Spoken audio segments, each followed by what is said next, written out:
How's it going, everyone? My name is Stephen Michaels. This is the Raiders Daily. We are going to talk really not about the current state of the Raiders.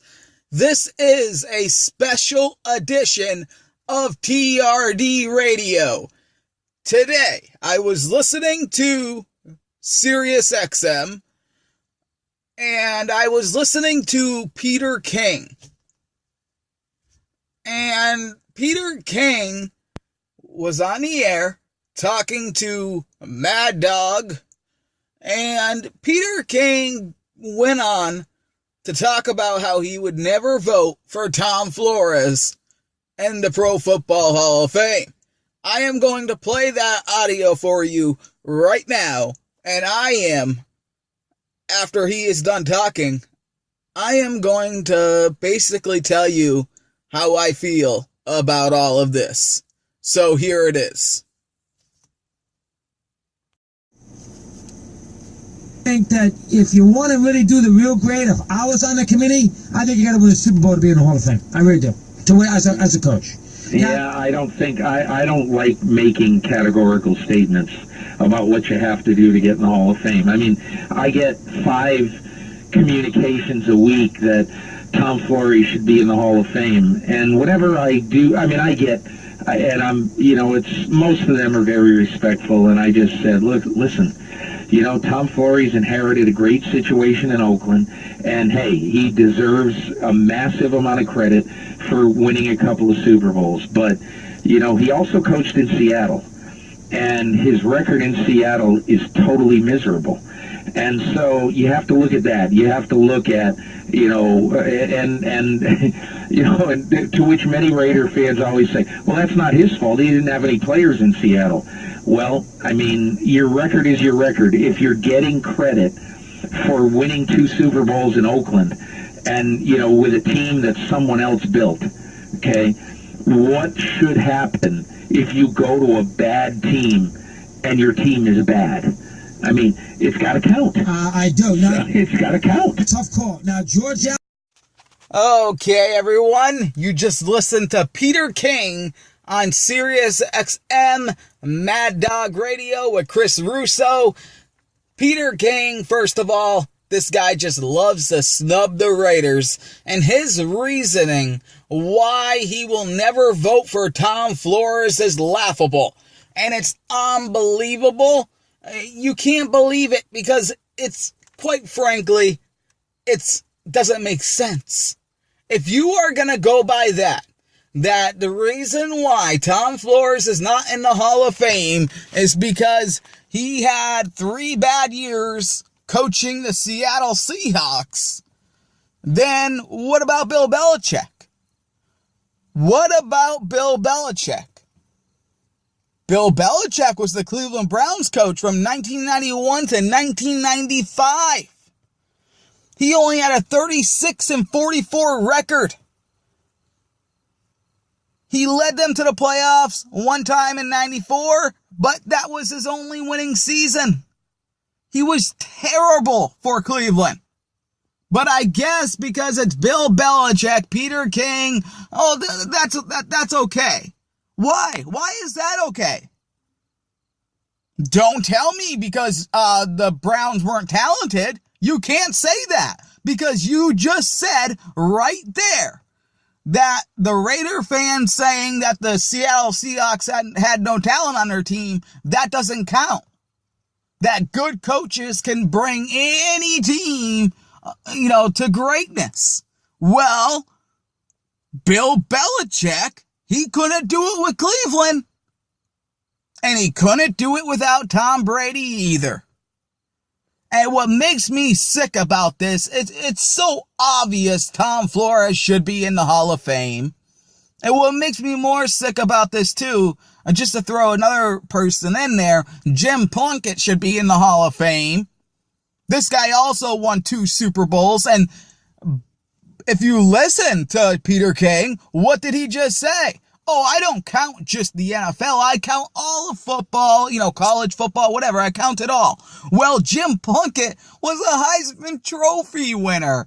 a Heisman Trophy winner that went on to win a Super Bowl. He was a Super Bowl MVP, yet he gets snubbed every time. But we're talking about Tom Flores here, and it's just amazing. It's amazing that a guy like Marty Schottenheimer is in the Hall of Fame when that guy, I mean, he has a 5-13 playoff record. 5-13 playoff record. Marty Schottenheimer, the most overrated coach ever. Meanwhile, Tom Flores, he was 8-3 in the playoffs. 8-3. Tom Flores won 2 Super Bowls in 4 years. And by the way, in 1983, he handed the Washington Redskins head coach Joe Gibbs his only loss in a Super Bowl. He beat Joe Gibbs. That should count for something, right? I mean, in 1980, the Raiders won the Super Bowl as a wild card. They were going up against the Eagles. Everyone had the Eagles winning. But somehow, Tom Flores put together a perfect game plan and smashed the Eagles in 1980. I mean, it's just unbelievable. Unbelievable that this is really, I just can't believe it. I really, really can't believe it. Tom Flores, as you know, he won two Super Bowls. He went with a guy named Jim Plunkett who beat the odds and still stands in a record book right next to Vince Lombardi as the second winning coach in postseason with an astounding 727% winning percentage in the postseason, by the way. Now, I don't know if Bill Belichick beat that. He might have beat that by now, but either way, I mean, Tom Flores, listen, I mean, the guy, I believe he's got he has 4 championships, and he's the only person besides Mike Ditka to win a Super Bowl as a player, an assistant head coach, and a head coach. He's the only guy to do that besides Mike Ditka. Can you imagine? He's won a Super Bowl as a player, a coach, and an assistant head coach. But yet this guy still is not in the Hall of Fame, and Peter King just won't let it happen. He just won't let it happen. It's unbelievable. It really is. And when he points to the fact that, oh, well, it's because he went to Seattle and he didn't do great there. Remember, he was with Seattle for 3 seasons. He was the head coach there. 3 years. 3 years. And by the way, if you really crunch the numbers, he did better than Bill Belichick when Bill Belichick was in Cleveland. I mean, just take a look at it. I mean, this guy acts like, by the way, when he took over for John Madden, that the team was already on fire. In 1979, the Raiders were 9-7. They finished 4th in the AFC West.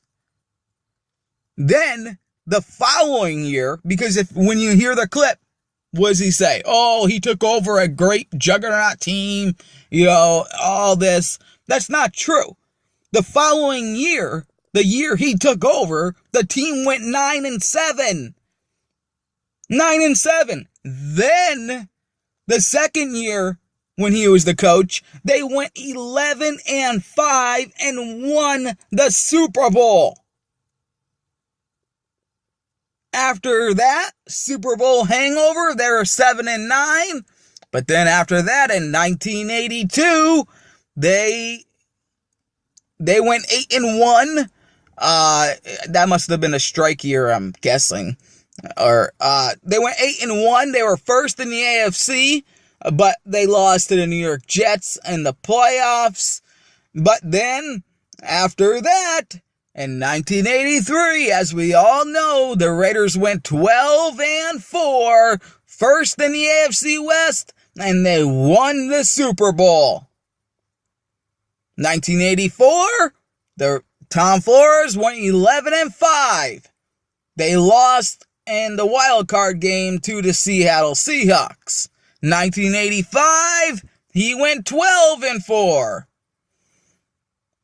They end up losing to the Patriots in the AFC divisional round.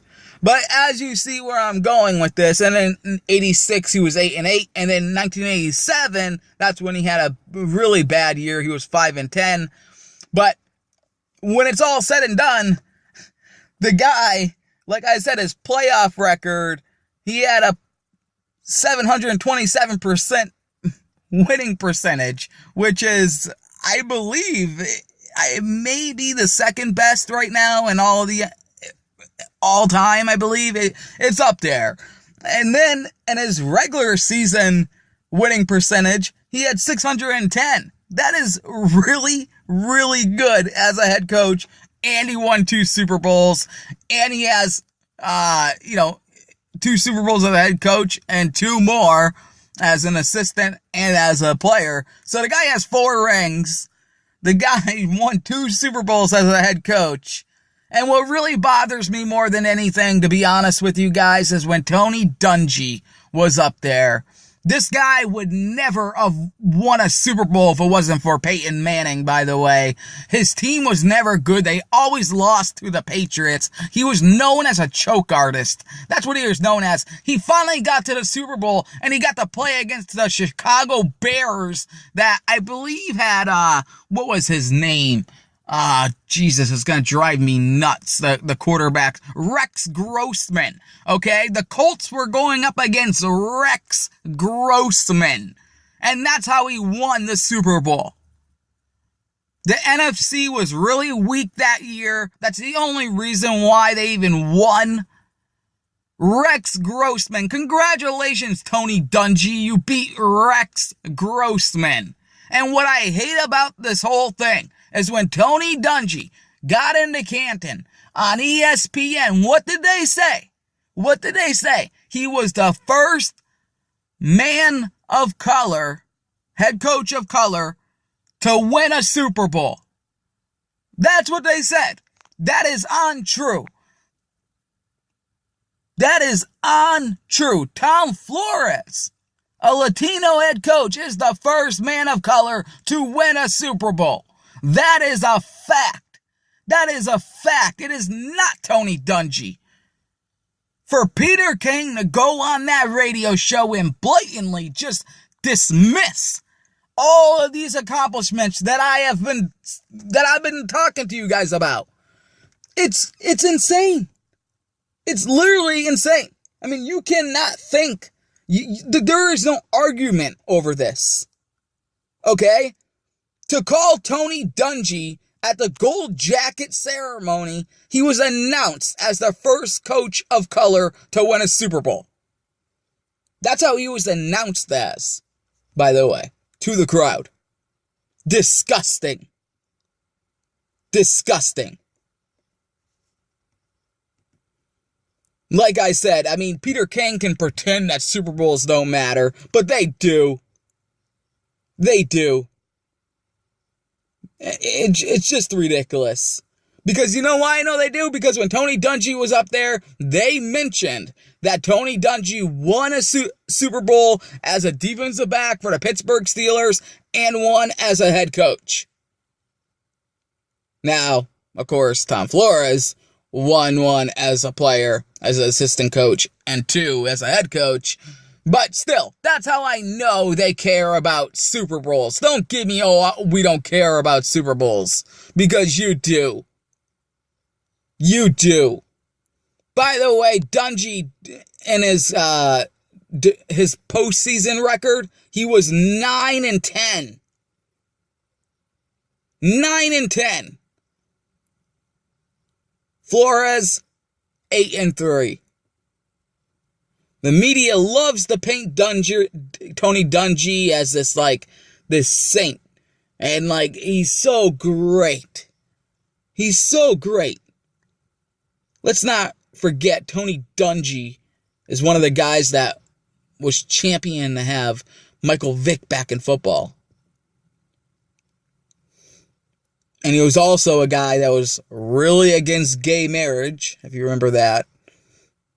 I mean, this guy, Tom Flores, this guy should be in the Hall of Fame. There's no doubt about it. There is no doubt about it. I mean, if you look at the guys that are already in the Hall of Fame over Tony Dungy, it's just disgusting. Bud Grant. I mean, the Vikings lost 4 Super Bowl appearances with Bud Grant. I mean, they're and he's in the Hall of Fame, by the way. I mean, there's so many guys. I could just go over all the list of guys who are all in the. I mean, Marv Levy for Buffalo, another guy who never won a Super Bowl. He's in there. There's just so many people that are in there, and it's just really disgusting, to be honest with you. Because, listen, at the end of the day, Tom Flores, he owns more Super Bowl rings than Bill Parcells, Tom Coughlin, Don Shula, and Tom Landry. And everyone, it's just insane. And the whole part about, hey, we don't count Super Bowl rings. Well, if you didn't do that, then guess what? I guess you don't count Bill Belichick. And if you go by, well, you know, he was terrible in Seattle, then, well, I guess Bill Belichick doesn't go in because he was terrible in Cleveland. So I guess he doesn't go in either, right? If that's Peter King's logic, Bill Belichick's not going in because Bill Belichick was 36 or 44 with the Cleveland Browns. The guy only had one good season with Cleveland where he brought the team to the playoffs and they got eliminated. But that was it. He was there from 91 to 95. And yet, that's okay. Let's forget about Cleveland. But Tom Flores, remember he went to Seattle and he was terrible? Okay, you're out. Just disgusting. That's all I got to say about that. I'm going to wrap this up by saying this. Tom Flores should be in the Hall of Fame. Jim Plunkett should be in the Hall of Fame. Cliff Branch, he should be in the Hall of Fame. I mean, there's so many of these guys that should be in the Hall of Fame. Steve Wazinski, he should be in the Hall of Fame. Jack Tatum, he should be in the Hall of Fame. I mean, there are just so many guys. There literally is so many guys that should be in the Hall of Fame, yet they are not, and it is disgusting. It really is. There's so much talent on that Raiders team, yet guys like Peter King will not let it happen. They just won't. I mean, Todd Christensen, he should be in the Hall of Fame. Dave Dalby, he should be in the Hall of Fame. I think I already mentioned Lester Hayes. He should be in the Hall of Fame. I mean, it's insane. It's insane. Cliff Branch, Hall of Fame. I mean, I already said Jim Plunkett. They finally put Ray Guy in there, but I think they only did that because they wanted to put a kicker in there, to be honest with you. I'm 100% positive about that. They wanted to put a kicker in there just to say they put a kicker in there. But that's the only reason why he got in. He should have been in years ago. Years ago. And of course they put Kenny Stabler in, but they wait till he's dead. They wait till he's dead to put him in. It's a goddamn shame. And Raider fans, you should be saying F you, Peter King. That guy shouldn't even have a vote.